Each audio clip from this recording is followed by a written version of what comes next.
Hi, everyone. This is your co-host, Stu, and I'm here with the paranormalist, Patty Wilson. Hi, Patty. Hello, how are you tonight?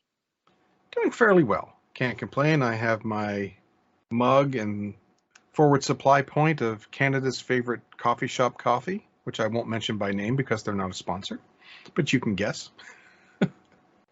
And so I'd also like to take this opportunity, if you are not subscribed, please consider clicking the subscribe button that's down below on whichever platform you're watching. Click the like button. Give us a rating. You will also find links down below in the description for our link tree. And just so that I don't have everything in the link tree, because you may not want to click multiple places, I'll also put the links down to our Facebook groups, Patty's blog, Buy Me a Coffee, which no obligation, but if you feel nice, then send us a coffee. I know Patty would be happy to have coffee. I can't be the only one drinking it. No, And I think I with drink that, it every day. and I think with that, although I don't think you drink as much as I do. No, 2 cups a day is my limit. Yeah, I'm somewhere between the 10 and 12 cups a day. Although at some point I do say that I go to the decaf just so that I can sleep at night. Yeah. So anyway, so what do you have for us today? Some very interesting and unusual Bigfoot sightings Oh, and stories. Now, the first story isn't actually a sighting. It is actually a footprint. I was doing the research on this and I came across this, which I found to be interesting. Now, we live not so far from Johnstown, Pennsylvania. I did not realize until I was doing the research that one of the most famous Bigfoot sightings in the state of Pennsylvania, so to speak, actually occurred in August 26th of 1980 in the Conemaugh Township of Johnstown. wow. I So did not know that. I didn't either. So apparently what happened is that there was it isn't actually a Bigfoot itself, but they found the uninterrupted muddy footprints. So they were really well cast of a creature it was a right foot that they found, like multiple steps. It had 6 toes, and there was a left footprint found 8 feet away. So that's the stride, 8-foot stride. And it was so good. It had dermal ridges, the whole 9 yards. Wow. And it was one of the best Bigfoot prints ever taken. It was 17 3/4 inches long. It was found near the home of somebody who had been saying they were hearing and seeing something in the woods around their house. So after this rainstorm, they had heard some stuff. They went out and they, were looking around and came across this. They covered the prints so that they were safe. Then they called in the authorities. Now, what makes this interesting is that this case was newsworthy enough that the Associated Press picked up the article of this potential encounter. It has never been solved. It has not been debunked as a prank. So whatever it was, these prints are highest quality, highest class there could be. And I just thought it was fascinating that one of the best known casts of a Bigfoot in the world turns up to be in Johnstown.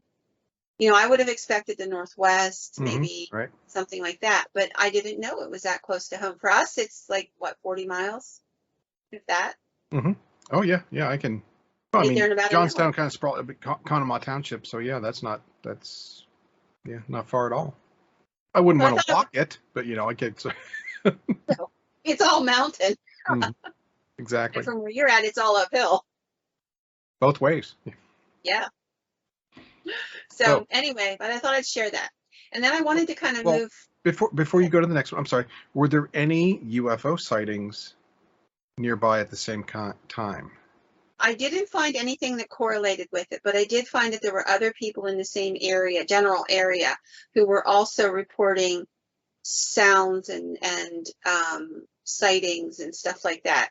So there was someone or something in those woods that was carrying on for a while. And I wanted to start with like a little bit of evidence and then go on to some really interesting stories. So we're going to go on to Mount Everest. This is the Melong Basin, 1951. British explorer Earl Shipton was at the 19,000 foot level when he stumbles across 12 to 13-inch footprints in the snow. Now he is, at the time, he is, climbing Mount Everest, and he had with him a mountaineer by the name of Thomas Bourdillon, who photographed the tracks, and they put a ice pick on the ground beside him, so that like a little ice shovel or hammer, so that they could get a perspective on their size. And they were found as they were going down a section of glacier, and I thought that it was just really fascinating. There's an entire row of these tracks that you can actually, there's photographs, and there's an entire row of these tracks. So it looks like something was just walking along, and they happened to stumble across the same trail. So this is like 25 years after the Royal Geographic Society photographer N.A. Tombazi had first become the first European to report a similar type of encounter while scaling Mount Everest. He claimed he saw a Yeti and took photographs. There was no animals in the area that grew to the size. The snow had not melted, so they hadn't changed shape in any way. And of course, Sir Edmund Hillary, most people are familiar with him as an explorer. He was the first European to reach Mount Everest, launched an expedition, and he tried really hard to find a Yeti creature, spent years looking. He offered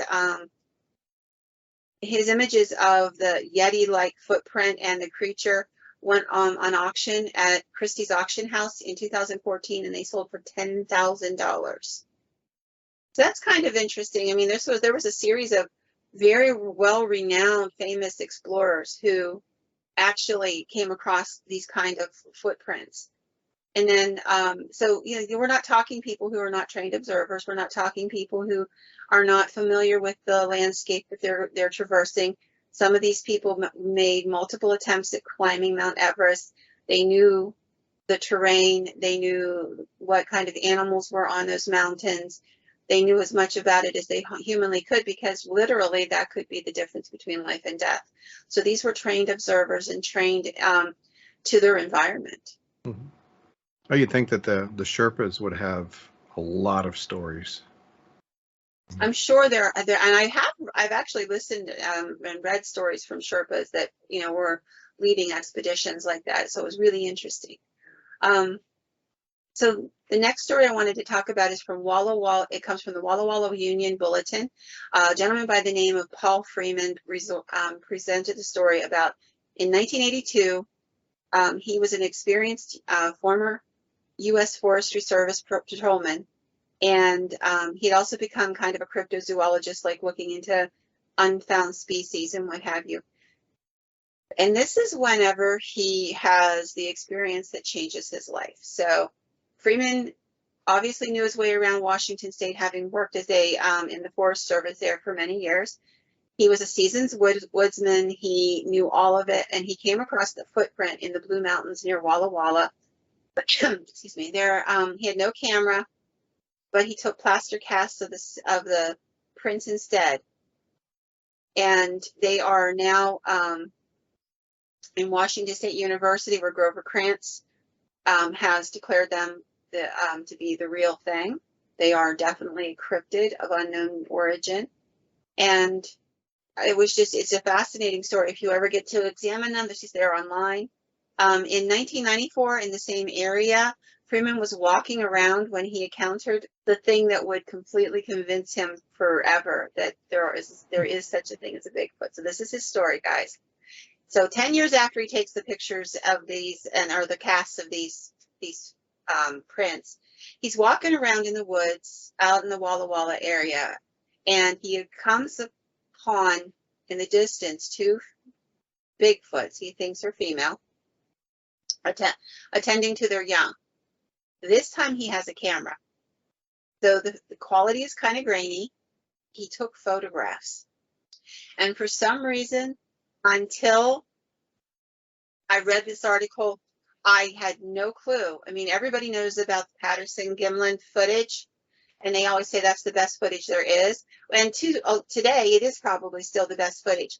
But until Patterson-Gimlin took their pictures, Paul Freeman's were the best photographs ever taken at that point in time. And I think that was just, I found it fascinating. So if you get a chance to look them up, Paul Freeman's photographs are out there and you can see them. Now we're going to go to Florida's Lettuce Lake Park. I never even heard of it until recently. So it's about a 240-acre park, also known as a place where the skunk ape is seen, Florida's version of the Bigfoot. Native American tribes from the area have been talking about the skunk ape forever. They've warned people about it. There were some outdoorsmen who were there at the park, a guy by the name of Matthew McCamey and his friend, and they actually saw a skunk ape. This is their story that I'm about to tell. So they first heard a noise and rustling movement in the trees. They grabbed, McCamey grabbed his phone to take pictures, and he thought they were going to find an alligator or a bear or something like that. But as he gets closer to wherever that noise was, he begins to see what it is.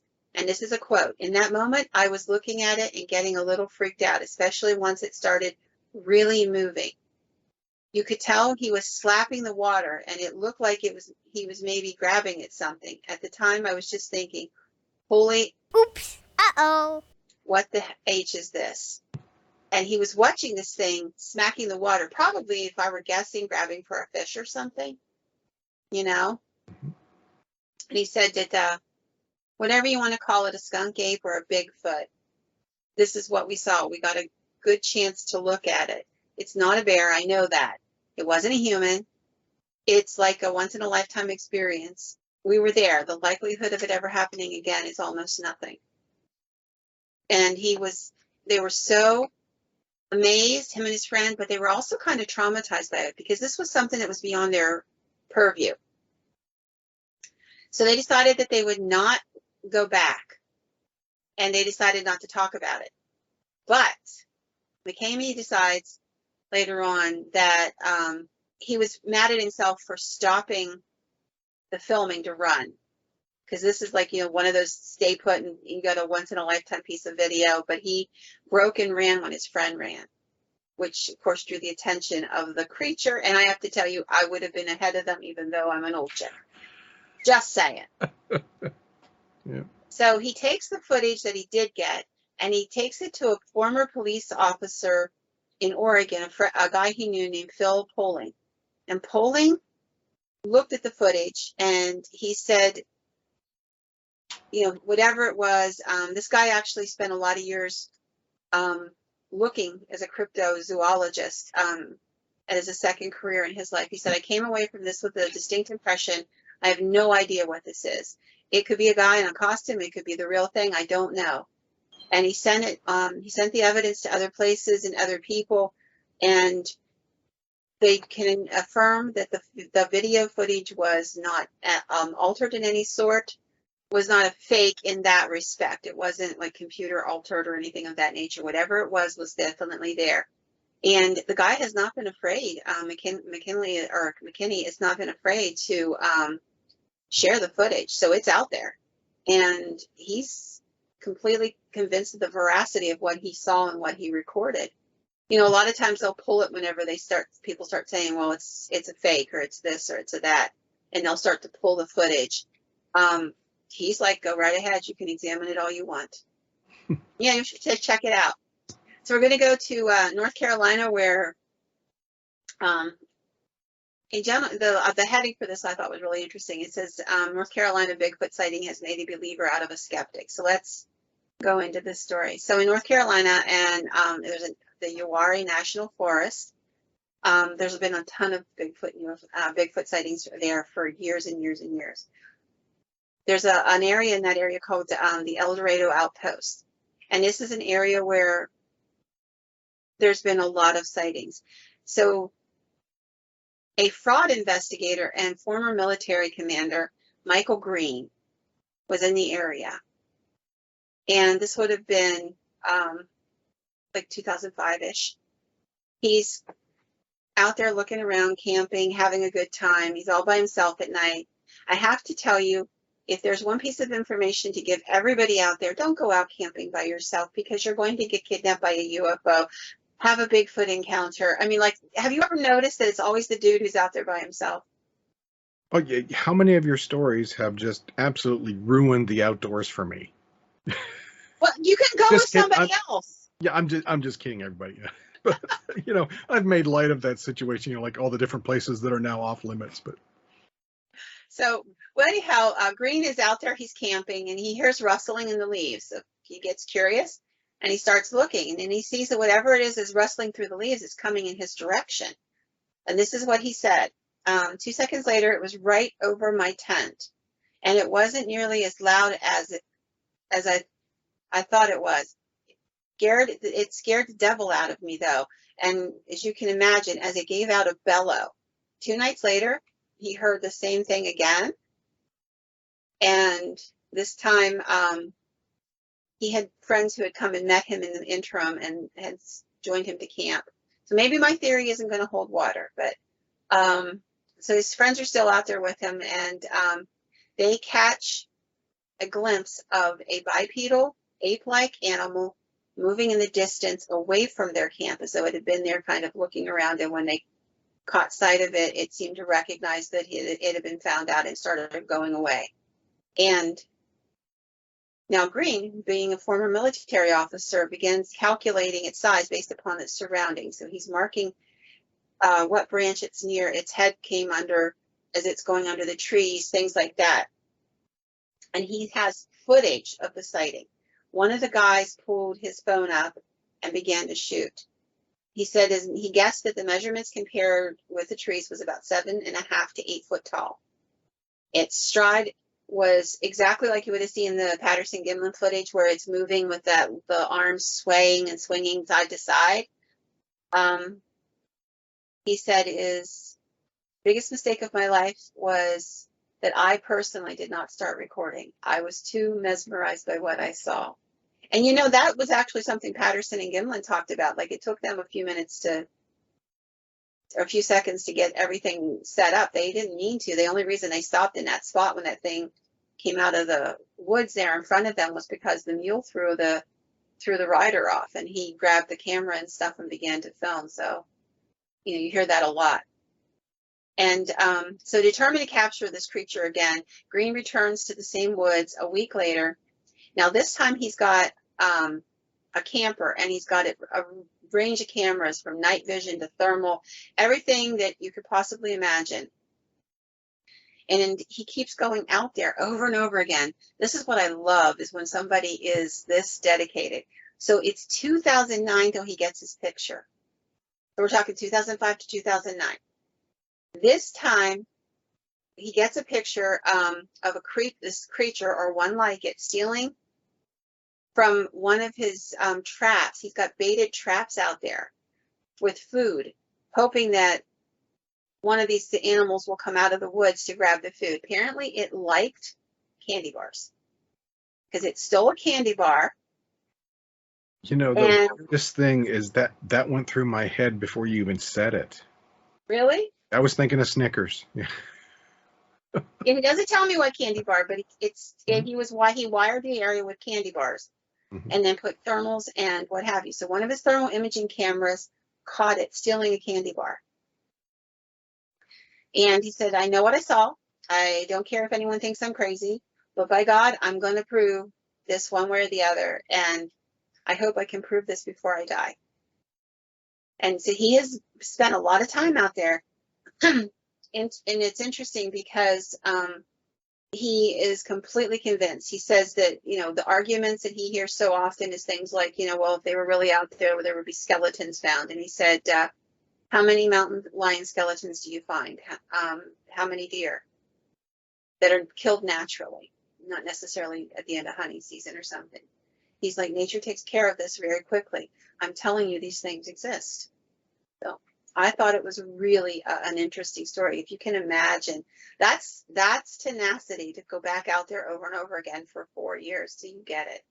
Well, once you see something like that, and if you're determined to not vindicate yourself, but at least prove that you've seen that, I think you would have the same degree of tenacity as that. At least I would, I think. But, See, I have to say I probably would be the same. I have to agree because I was that way with ghosts. That's, I wanted that tangible evidence at the beginning.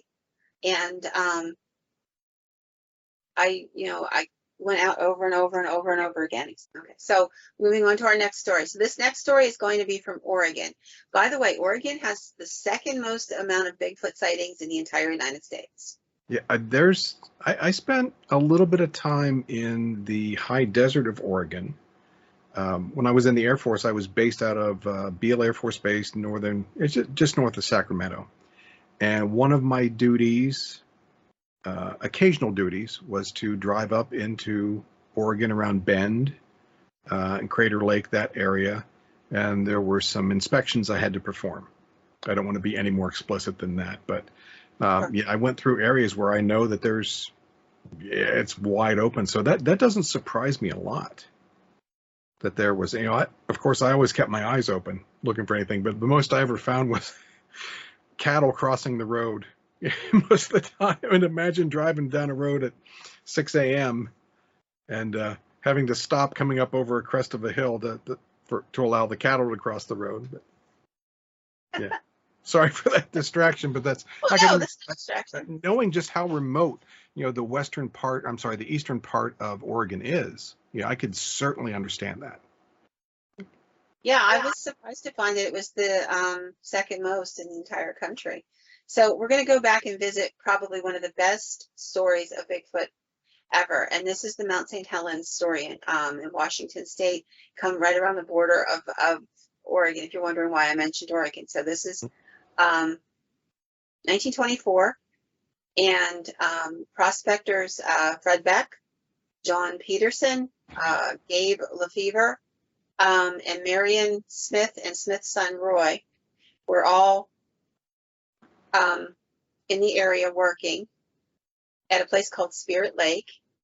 They had an encounter that was reported in the Oregonian newspaper at the time. So this is 1924. They claimed that they saw 4 gorilla men. They didn't call them Bigfoot back then, just they looked like gorilla men, covered with long black hair. They guessed their weight to be about 400 pounds each. Their ears were 4 inches long and stuck straight up, which is different than what we hear today. Mm-hmm. They had 4 toes that were short and stubby. They knew that because they had seen the footprints. And Beck was, I don't know if you call it careless, but he deliberately shot his rifle and shot one of them off of the cliff where they were standing. Oh. He thought that would drive the animals away. So they gather the creature and the dead one, and they take it to their cabin for the night, thinking they're going to leave in the morning. Now their cabin, it's just an old rough log cabin. There's nothing special about it. During the middle of the night, they are attacked by a group of these gorilla men. And they said that it literally shook to its foundations as they slammed against the walls. And one began to tear a hole in the roof of the cabin. There were rocks that were dropped through the roof of the cabin into the room below. One hit Beck, knocking him unconscious for almost 2 hours. They waited until the beginning of dawn, and that by then there was a little silence. They weren't sure if they were still out there, and they decided to run for the truck and try to get out of there. So that's exactly what they did.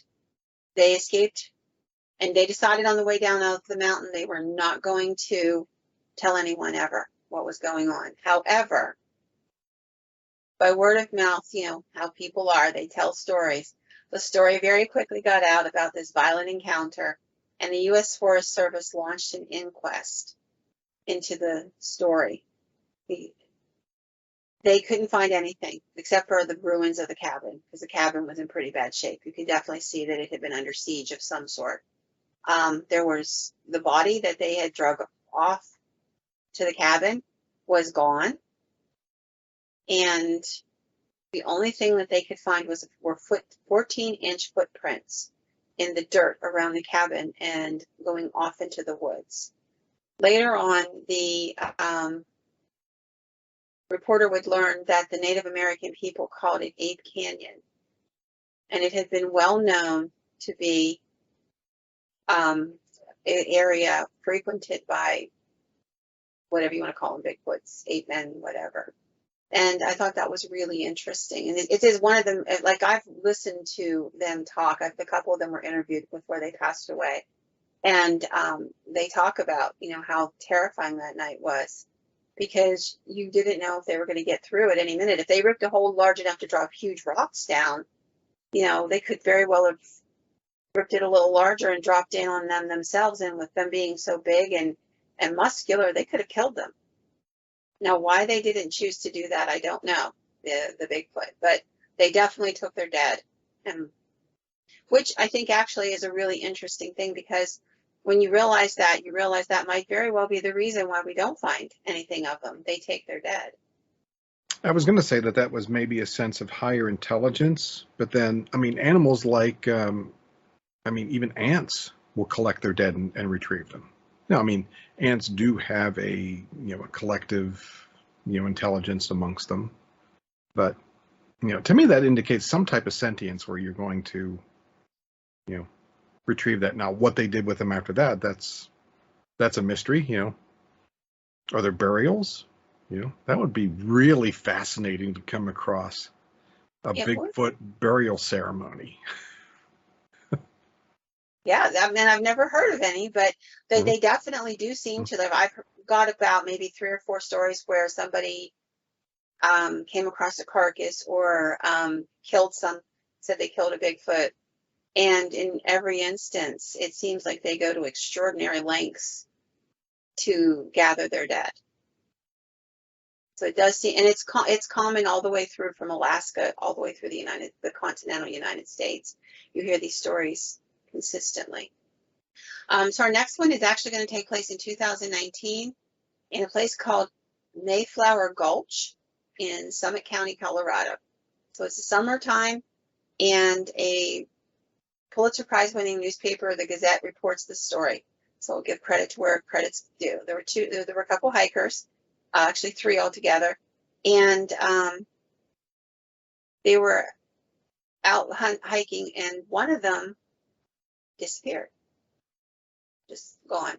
So the other 2 decide that they're going to go back and get help. And it's then that they see this Bigfoot creature, and they start to think that this thing might be what took their buddy. Now, this is really high up, so there's still snow, even though it's summer, up in the upper part of the mountains. And they can't figure out where it's gone to. They photographed whatever they could find. They found handprints in the snow. They found footprints of the bipedal creature in the snow, not of the human. But there are stories of Bigfoots picking humans up and carrying them off. So, that's neither here nor there. But they did believe, and that their friend got taken. One of the guys was interviewed, and he said, "I believe what I saw was a Sasquatch, probably a young individual caught in a compromising situation in the daytime in a fairly high traffic area." So what he's talking about is it was caught out in the open. Mm-hmm. And it seemed very shocked and took off, and then later on their buddy disappeared. And they don't know how this happened and if he had anything, but they found footprints around it. So the Bigfoot Research Organization actually looked into the case, and they went up there. They heard wood knocking. But the other hiker was not found. They did find some really interesting photographs from other people in that general area, and they found that the entire area was just completely wall-to-wall stories from people. They found another couple who came upon a Bigfoot in the same area. And their story was pretty much that it was like late in the afternoon, late summer afternoon, 5 o'clock in the afternoon. They began to hear a howling, roaring sound. It scared them, so they decided to take off and leave. As they were leaving, they saw something in the bushes, large and dark-haired, crashing through the bushes, walking on 2 feet, not walking like a bear, that lumbering thing the bear does, but more like a human with their arms swinging. They kind of got themselves together and went back and could not find anything of it, but they were completely convinced that they saw most likely a Bigfoot. And again, it's in the same area where this other event occurred. So I want to talk about another one. So we're going to go to Frisco, Colorado. And this would have been in the early 2000s. There were hikers in the area who were taking a break when they saw something strange on the mountains that were snow-capped above them. At about the 11,000 feet range, they saw a tall, dark, hairy figure fall. Like he's walking along, they're watching it, and then it kind of stumbles and falls like on its hands and knees. They don't see it get up. So they start forward to see if there was anyone there, if they were injured. They weren't sure what they were seeing at the time. And it would have been death to leave a man up there if he fell and like broke his leg or something. He wouldn't be able to get out. So they decided to go up and walk. They don't find the person or the bee. They do find footprints and handprints in the snow. And they report it to the police then when they come down, because they're still concerned that someone or something was up there and injured. There are a lot of these sightings that are just amazing to me when you look at them, because there's just so many. But now I want to talk about some that are a little more dangerous. So we're going to go to the Okefenokee swamp in 1829. So people think about Bigfoot, they think about normal recent sightings, but there are stories that come all the way back from the 1700s in the United States. Sometimes even in the 1600s, you'll find trapper and trader records that talk about hairy beast men and stuff like that. They didn't use the term Bigfoot, but that kind of gives you the idea. So this story from 1829 is about 2 men and a child who went into the swamp to explore, and they came across footprints of something that had feet that were 18 inches long and 9 inches wide. They were really scared. The men were really scared by what they saw. Whatever it was huge to make footprints like that. So they headed home and eventually start talking to other folks about what they were telling them. Stay out of the swamp. There's this big monster out there that whatever it is, it's a brute. But some hunters decided to go out there and take a look around. So there were 6 hunters that ended up going in to hunt this thing, whatever it was. After a few days of tracking, they came across an area where they found some footprints, and they decided to camp there and see what they could come up with. Now, they were, in that time frame, they would have had black powder guns, so they ended up shooting off their black powder to clear their guns and put dry powder in case they came near this thing. And that's whenever they claim that it spooked whatever this thing was that was hiding there watching them. And this is what it said. They said one of them got a good shot at the beast and hit it in the chest. And they claimed it was 13 foot tall, covered in coarse hair. And several of the men took off running. The guy who shot it was kind of frozen. 2 of the other men took off in the other direction. They left the body of the Bigfoot, whatever you want to call it, in the swamp. And this is interesting because at the very beginning, they said it managed to kill 5 of the men before succumbing to their bullets. So there had to be more than 6 in the party. There was a guy that was, okay, there's 7, we'll say 7, because there was a guy who led the men, 6 in the party, and they just pass over this really quickly. It killed 5 of the guys, 2 took off running, you know, and so we got 7 people there already. And they left everything in the woods, the bodies of the guys, the body of the Bigfoot, and none of them were ever recovered. But the story has continued on for years. 2 of the men who escaped told the story to the local police, and the story was well known in the area. And this story passed on through, literally through years and years, and we're now, you know, a couple centuries into it. The story has never gone away. And there are written accounts from the 2 men who survived and the reports in local area papers and stuff from that time period. So somebody believed the story to be true. I thought that was really interesting story, because I'd never heard that kind of a story. And at 13 feet, think about that. Yeah, that was, amongst all the stories you've told before, I don't think any of them have been that tall. No, the only thing I've ever come across that was 13 feet would have been Nephilim. You'll hear stories of them being that tall. Angels. But any creature, bipedal humanoid type creature, never. It's an insane story. The next one is going to come from 1895, and this is going to take place in California.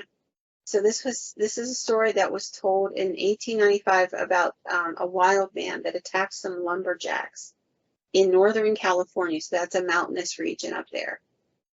Now, Loren Coleman, for those who don't know, Loren Coleman is, by my estimation, probably the premier cryptozoologist in the country in his time frame. He was and is a phenomenal man.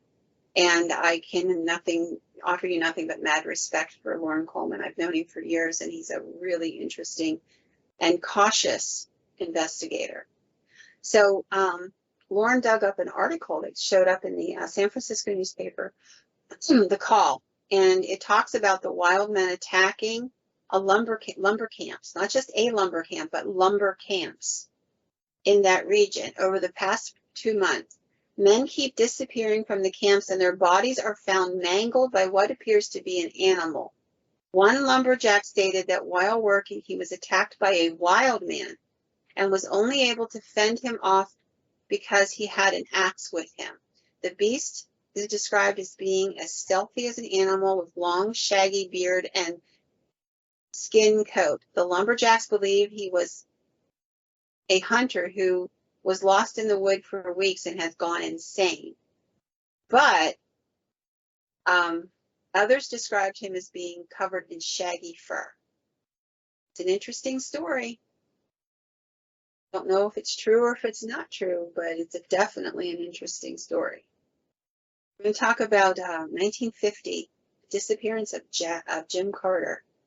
So in May of 1950, a professional mountaineer by the name of Jim Carter disappeared in Ape Canyon. We're going to go back to Ape Canyon. And he was taking 20 people from Seattle up to Mount St. Helen. He left the group at a place called Doghead's Peak, telling them he would ski back down, and he was an accomplished man. That's what he did for a living. So he knew what he was doing. Then nobody ever saw Carter again. The next morning, Seattle's Mountain Search and Rescue set up a unit, and they began to look for Carter. They found that he had a camera that had discharged a photo. And Carter's ski tracks are found as he's going down the mountain. He was taking chances, but again, he knew this mountain like the back of his hand. This is where he worked. There was something strange on the high slopes of the mountain, according to investigators, they would see glimpses of it. This is a quote. "It was the most eerie experience I've ever had," said Lee, one of the search and rescue team. "There was something strange on the mountain slopes. High up, I could feel the hair on my neck stand up. It was eerie. I was unarmed except for my axe, and believe me, I never let go of that. Carter's complete disappearance is an unsolved mystery to this day." And I will never go back there. I believe the mountain devils got him. So he's never found, ever. Not his, even though this, and I have to say, I want to make a point of saying that this is an area that's well traveled. So even though it sounds terribly remote because of the Bigfoot stories and because it's so rough and beautiful terrain, a lot of people go there. You know, so there, it's a pretty well traveled area. You would expect a hiker or somebody to come across some evidence, even if it was just a random ski or a piece of clothing or a piece of skull or something, you know, but there's nothing at all. And I have to tell you, one of the things I've been looking at, and I'm probably going to do an episode somewhere down the road, is about killer Bigfoots. And I have seen some really amazing stories and know of some really amazing stories of Bigfoots that have attacked humans. In Lancaster, Pennsylvania in the mid-1800s, there's a story of a family. It was a man, his son, and his teenage son and his daughter, who was a teenager. The son was probably about 18, 19. The girl was about 15, 16 years old. Something started taking food out of their root cellar. They would, like, you know, smoked hams and vegetables and things stored away for the winter. And they began missing food. This is a really worrisome thing because, like, you weren't going to the A&P to get groceries. You know, you got what you raised and that was it. So they began watching very closely what was going on. And one night the boy went out to get wood to take in the house, you know, for the fire. And his dad and his sister are in the house, and all of a sudden they hear this horrendous scream from the boy. His sister goes running out the door. His dad runs for the gun. And they see a hairy man attacking this boy, and it breaks his leg as it's trying to tear at him. And sister goes running out hysterical. She grabs up a piece of wood and she starts wailing on this thing, trying to make it let go of her brother. Then dad lets off a shot into the air, and that was enough to scare it, and it went away. But there were multiple sightings in that area over the course of about a month or two, and the boy was badly injured. Yeah, especially with a broken leg. I mean, that's, if you know how to set one, that's okay, but yeah, and then I have to tell you, they call them gorillas. When I was doing a reading on, as I did a lot of reading for the Pennsylvania's monsters, and a lot of newspaper articles and things of that nature when I was writing that book. Like, it was really interesting. I would read a lot of articles from newspapers, and it would say, like that story, a gorilla escaped from the circus and attacked a young man at, you know, and then they would tell the story, and they'd say, but the gorilla was never found.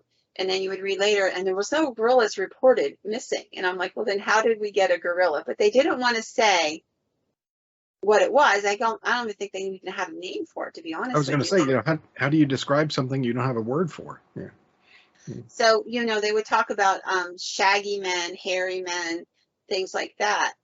You would see multiple stories like that in that Lancaster area in the mid-1800s. There were multiple accounts of root cellars being raided, food being taken, but in conjunction with these sightings of these wild men, hairy men, gorilla men, whatever the local paper decided to call them.